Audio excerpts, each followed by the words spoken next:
What's up, Duval? It's your favorite former Jag, Bucky Brooks, and this is Bleav in Jaguars, a podcast dedicated to all things Jaguars. And we are going to break down all the things that you need to know going into week 3 of the preseason. It's the last preseason game for the Jags. They're trying to get the evaluations done while also ramping it up to get ready for that season opener down in Miami. And before we break that down, let's make sure we pay off everything with our sponsor. Bet Online is the world's most trusted betting platform, your number one source for everything football, from preseason NFL to college kicking off. Bet Online has every stat, every matchup, and even live odds and spreads while games are being played. Think you know your stuff? Get in on our winner take all $300,000 NFL survivor pool for the upcoming season. When the game is over, head on over to our online casino and get in on a game of blackjack or poker or unwind on one of our over 150 slot games. Head to the website today, use promo code Bleav, BLEAV, and get in on the action. Bet online, the game starts here. Guys, we have to be super excited. You talk about games starting here. We got to be super excited because we are now down the final stretch of training camp, the final stretch of preseason. The Jaguars recently broke camp, so everyone is, they're out of what we call training camp mode. They're no longer in the hotels. They're now staying home, going back and forth to the stadium, and they are basically treating each week like a game week. This week, the final preseason game, Doug has elected to really treat this like a game week. They're operating on a game week schedule. They're going to play the starters for about a half, let those guys maybe come out of halftime and really get the team ready to play. And so when you think about this game, there's going to be a lot of conversation about, hey, this is the final evaluation. Guys are going to either make or break their status on the team when it comes to how they perform this weekend. Some of that is true, but really, most of the 53 spots have been decided, right? So most of the main roster spots have been decided. Doug Peterson even acknowledged that in an early week press conference. He said most of the guys that we're talking about in the final evaluation, we're looking at for practice squad spots. Like those 16 spots on the practice spot on the practice squad are the ones that are really up for grabs. There may be one or two spots where you're still trying to figure out who's going to stay, who's going to go based on what they bring on special teams, or if they have an opportunity to carve out a key role as a backup. But for the most part, the guys that are being watched on Friday are the ones that are vying for that a very coveted practice squad spot, because we know the practice squad spot gives you an opportunity to be elevated at the roster at any time. So it'll be interesting to see how this plays out.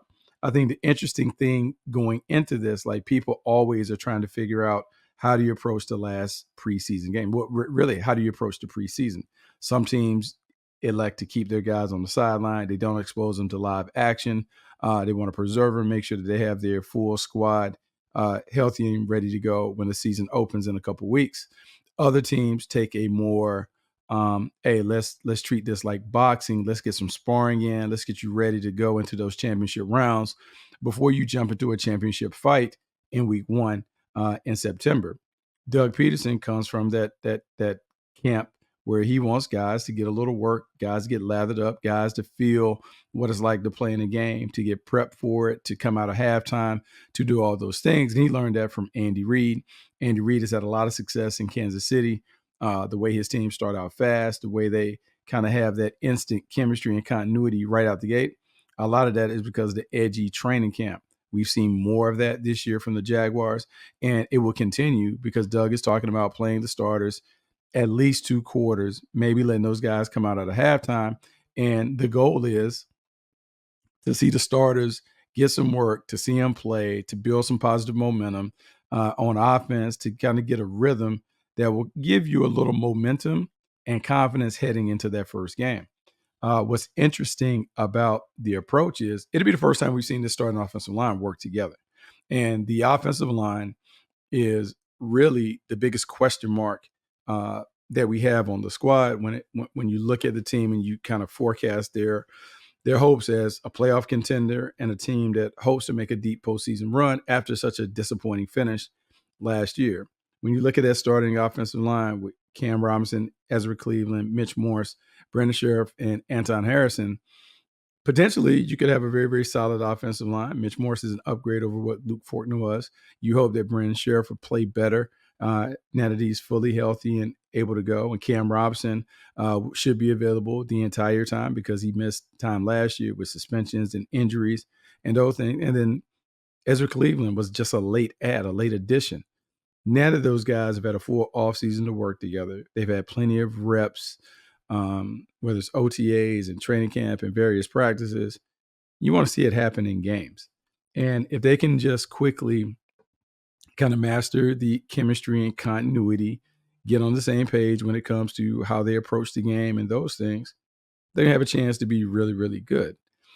Coming into this game, Doug has said like what he would like to see from the offensive line is, one, protect the quarterback, keep Trevor Lawrence clean, which is a must. Franchise quarterback, you want to have him available and ready to go. And then the second part of it is run the football, be physical in their approach to running the ball. My observations based on the way the team has played the first couple of weeks, it's definitely been a concerted effort to feature the running game because the running game really let this team down when it mattered. All of the failures on third and fourth and short, and that comes down to the offensive line not being able to control the line of scrimmage, not being able to push people off the point of attack. And then the running backs failing to be able to do whatever it takes to get what is needed on those critical situations. Against Atlanta, it will be critical that this team is able to run the football, to feel good about the way they're able to run the football. So you have that confidence as a play caller that when you go to Miami, you always have that card in your hand. You always have that club in your bag where you can lean on the running game if the passing game just is out of sorts and you just need to settle the game down. So it'd be great to see these guys get together. It'd be great to see them dominate at the point of attack. And it'd be great to see Trevor Lawrence and the wide receivers have a big game. Christian Kirk is not expected to play, but even without Christian Kirk in the lineup, Evan Ingram, BTJ, Gabe Davis, Travis Etienne, what you would like to see from this group early is, you just want to see solid execution. You want to see the ball go to multiple players. You want to see everyone is kind of flowing as an offense and as you can kind of see the explosive potential of this offense. As excited as we were last year with Calvin Ridley and what we thought that offense was going to be, I think we should be even more excited this year because the puzzle pieces fit together maybe a little better this year than they did last year in terms of how each of the wide receivers complement the rest of the wide receivers' individual games. And so when I think about Brian Thomas Jr. and Gabe Davis and the vertical element that they provide, it creates opportunities for Evan Ingram and Christian Kirk. And even Travis Etienne as a runner and receiver. When I think about the way they're able to move the chains with Evan Ingram and Christian Kirk, is just being able to force the defense to come down, which creates big shots to BTJ and Gabe Davis on the outside. All those things really matter. The other part of what we'd like to see is I want to continue to see the evolution of this offense with the guys that are the ones that we deem our core players. So the core players on offense, we kind of stated them like Christian Kirk and Evan Ingram at the top of the food chain, Travis Etienne, what do they do and how do they utilize Brian Thomas Jr. and Gabe Davis? But for the core guys that have been here for 3 years, it's not just doing the basics, it's how can you add on to the basics, give it a different twist while still running and executing the same concepts and showcasing players' individual skills. Because it's one thing to have a system. It's another thing to have a system that also allows you to step outside of that system to provide more opportunities for a special player to get busy. Now that you've been around this crew for 3 years, the crew knows exactly what to do. You should be at the point where there's some freedoms for the receivers and the quarterback to take as options as part of a route. And if they can get to the point where they can add, I would say kind of like the sprinkles on top of the ice cream, now you begin to produce big plays because you have answers to the test and you have the ability to punish the defense for showing certain looks. And if Trevor Lawrence and his core guys are on the same page, that's when the fireworks happen. And that's what we want to continue to see evolve, not only in this game against Atlanta, But as we get into the regular season, how can this offense continue to add upon a solid foundation of plays, a solid system? How can they continue to kind of grow it out so all of these players can be dangerous options on the perimeter? We'll see some of that stuff on Friday. The other thing that we want to watch on Friday, and this came up and it's come up a few different times. Doug Peterson talked about it, Press Taylor, Ryan Nielsen, all those guys have talked about it. The emergence of the year two players for the Jaguars. As an evaluator, as a former scout, like I do remember sitting in rooms and we always talked about the biggest improvement that most players make. It typically occurs between their first season and their second season. And one of the reasons why it happens is because that first season, you go into it coming right out of prepping for the combine and the draft. You jump right into their rookie season. And I mean, it's almost like trying to drink water from a fire hose. Like you just don't understand what you're stepping into as a pro, and you're overwhelmed by all of it. Heading into your second year, you have a clear idea, a clear picture of, okay, here's what the pro game is like. Here's where I need to get better. Here's how I want to kind of map out my off season to put me in a position where I can grow and improve and master some of the things that the coaches were teaching me my first year. I also have a better understanding of the competition that I'm facing, how I need to improve my work habits and my preparation process to give me a chance to crush it on game day. When you have those things and you also have a coaching staff that's more familiar with who you are, where you are, how to develop you, what things they want you to develop over the course of the offseason, whether it's OTAs and mini camps and those things, you have an opportunity for a player to develop and improve and maybe make a significant impact when they weren't necessarily counted on doing that. This year, the Jaguars have made a concerted effort to be a developmental program. Trent Baalke talked about it. He talked about it on the telecast the other day when I was asking him questions. They talked about being intentional about getting the young guys on the field and developing them. We've heard Doug Peterson repeatedly talk about the importance of putting the young guys on the field and giving them a plan where they can develop. Coaches being courageous enough to put those guys on the field and live with some of their mistakes, because every rep that they get in game action is only going to help them down the line when you really need them in year 2, year 3, and year 4. And it's even more critical because of the amount of money that you're paying the quarterback and some of the other core guys. You're not going to be able to really live in the free agent market. Your homegrown products are going to have to develop and play right away, which is why it's really important for Parker Washington. It's important for Tank Bigsby, Christian Braswell, Ventrell Miller to really play well, because they provide the Jaguars an opportunity to fill out their roster without having to fish in different ponds. It's great for the team. It's great for the team from a financial standpoint to work that way, but also from a developmental, chemistry, cultural standpoint. When you have your guys, you bring them in, they develop and they play, and eventually you reward them. The culture of the team buys into, if I'm a worker bee, I'm gonna have an opportunity to cash in at the end of my term. And so that makes me more motivated to do the work, more motivated to do all the little things to make sure that they view me as an essential piece to this championship puzzle that we hope is being put together in Jacksonville.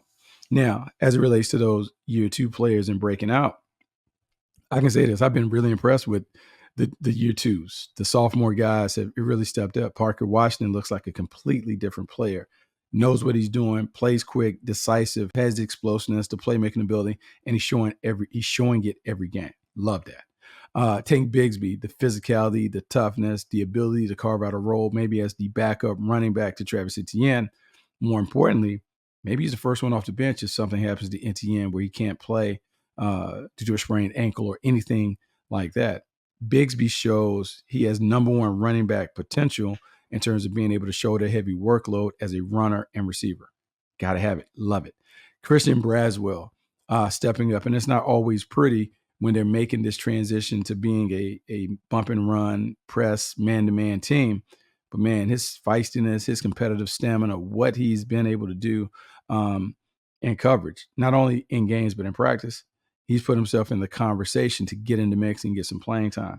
And then Ventrell Miller finally have an opportunity to step in. Played for your Lewican, got a chance to be the green guy, set the signals, make some plays, and do that.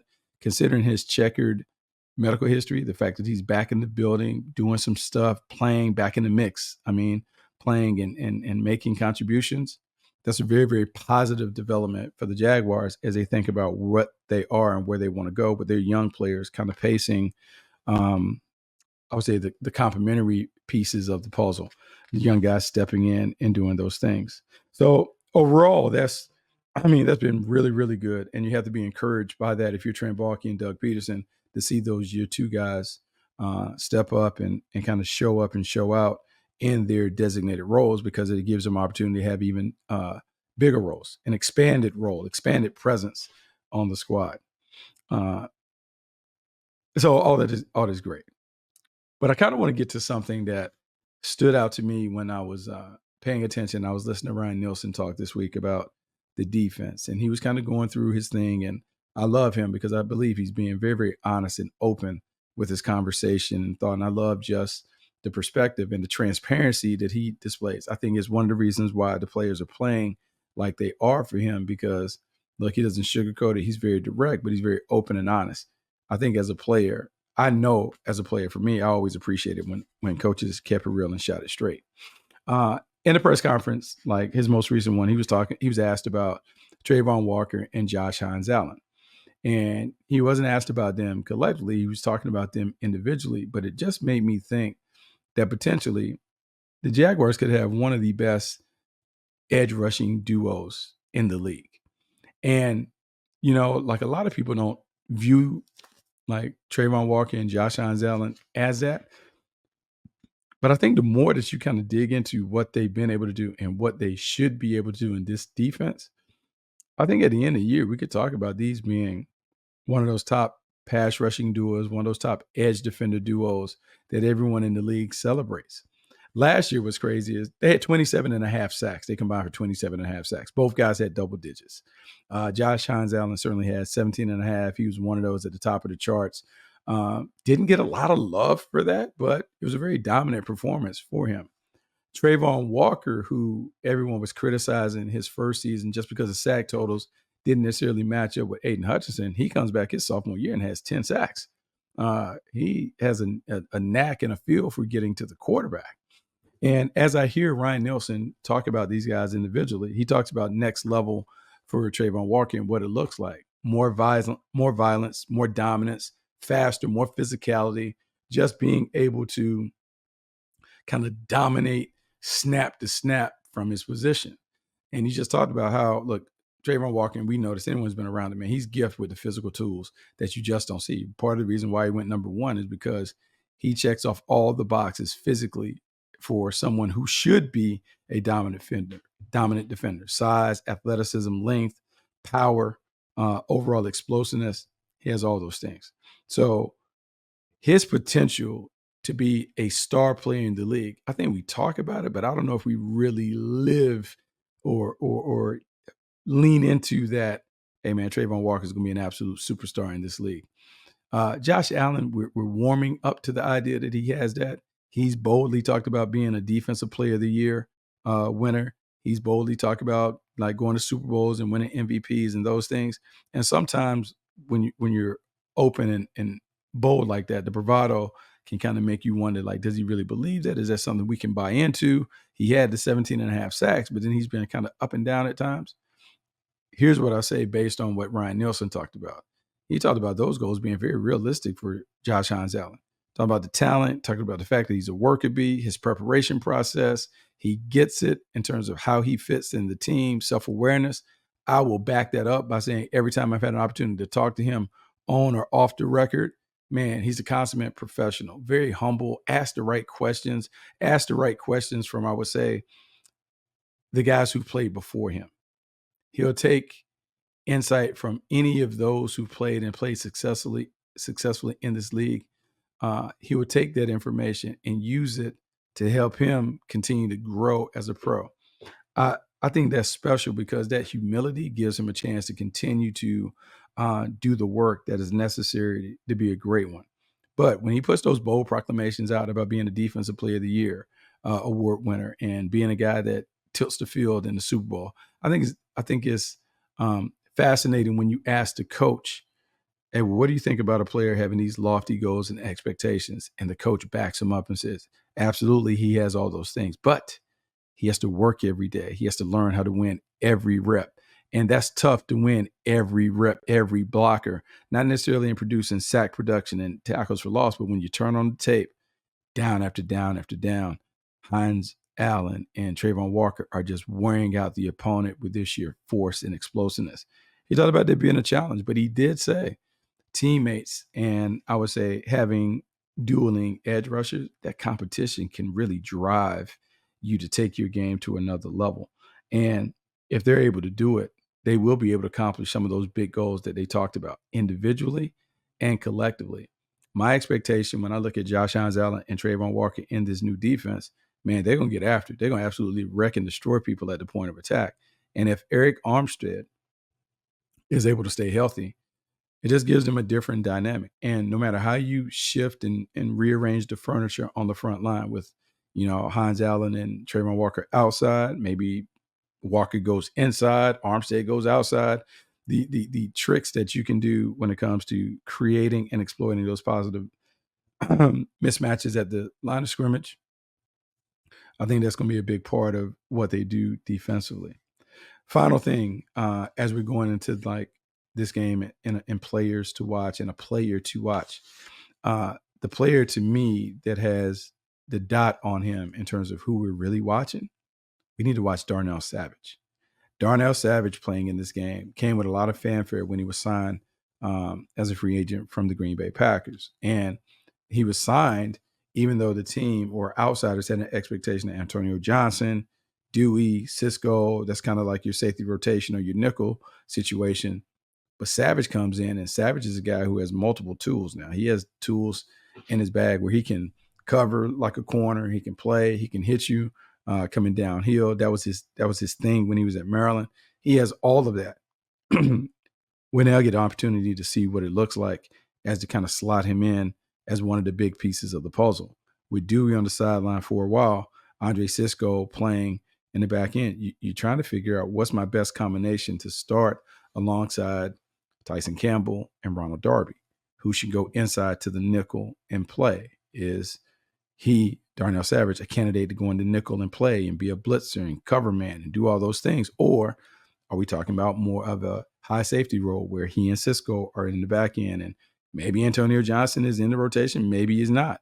Darnell Savage in a one-game audition, he has a lot to, I won't say prove, but a lot to showcase to help this coaching staff make decisions that are really going to determine how this defense matches up in what could be a really, really difficult offense to face when they play Miami in a few weeks. And so it's really important for Darnell Savage to show up. He's the guy that I have my eye on. You should have your eye on him too. And then we can kind of talk about what we saw from the veteran from Maryland as he came over from the Green Bay Packers. And now that he is eligible to play and he's going to play a half, let's see if he can be a guy that can certainly upgrade this defensive backfield.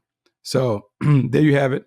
Little podcast, little preview in terms of what we want to look at the Atlanta Falcons game, even though it is a preseason game and it doesn't count. It does matter because some of the insight that the coaches get from this game is going to help them shape their game plan when they go into week 1 against the Miami Dolphins down in South Florida. So that's it. Make sure you guys rate, review, subscribe to the podcast. Tell a friend to pop on, join the community. We're getting close to the regular season kicking off. And so we're going to do some fun things on the podcast as we get closer to the regular season, some scouting reports, some previews, some things that we're watching, not only for the Jags, but around the league. We'll have some of those conversations. Also, tune in, Bleav Network on Fubu, YouTube. Check out some of the great stuff that my colleagues are doing. Let's support them. Everybody, let's support. It's positivity around here. Let's be supportive of what those guys have doing because, look, our community is going to grow. Our team is going to be really good. So there's going to be a lot of eyes on Bleav in Jaguars and you guys. So make sure you keep coming back and listening in. Until next time, I'm Bucky Brooks, and I'm out.